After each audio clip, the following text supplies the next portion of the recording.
In-nies qed jażlu li jaqilbu aktar għal enerġija rinnovabbli. Dan intqal fi żjara li għamlet l-amministrazzjoni tal-Partit Laburista f'kumpanija ewlenija li timporta prodotti relatati mal-produzzjoni tal-enerġija rinnovabbli fosthom pannelli fotovoltaiċi u batteriji. Din iż-żjara saret ftit jiem qabel jiġi ċelebrat il-Jum Internazzjonali tal-Ambjent. It-tmexxija tal-kumpanija spjegat li aktar nies qed jaqilbu l-enerġija rinnovabbli grazzi għal inċentivi offruti mill-Gvern. Dwar dan tkellem wieħed mid-diretturi tal-kumpanija Brendan Borch. Il-pubbliku hemm barra qed jirrispondi b'mod pożittiv ħafna, ġifieri hemm ħafna nies illi qabel ma kienux jaħsbu jagħmlu kemm pannelli kif ukoll pannelli u batteries.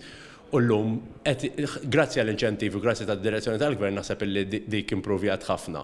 L-amministrazzjoni tal-Partit Laburista ġiet informata kif il-kumpanija qed taħdem fuq proġetti residenzjali u anke kummerċjali fosthom anke proġetti ta' skala kbira.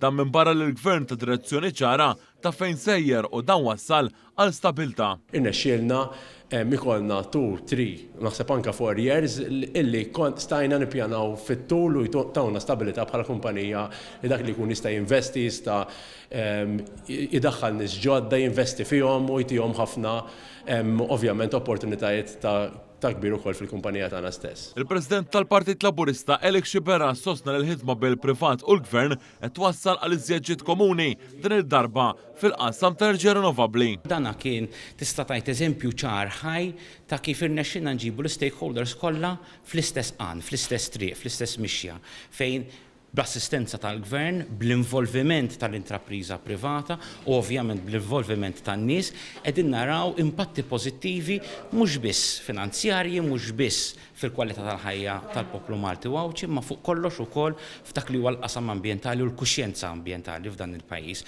li tibqa' għan primarju u kruċjali għalina bħala Partit Laburista. Preżenti wkoll kien hemm il-kap eżekuttiv tal-Partit Laburista Leonid Mackay, il-Whip tal-Gvern Naomi Kakija u d-deputat Laburista Elix Muscat.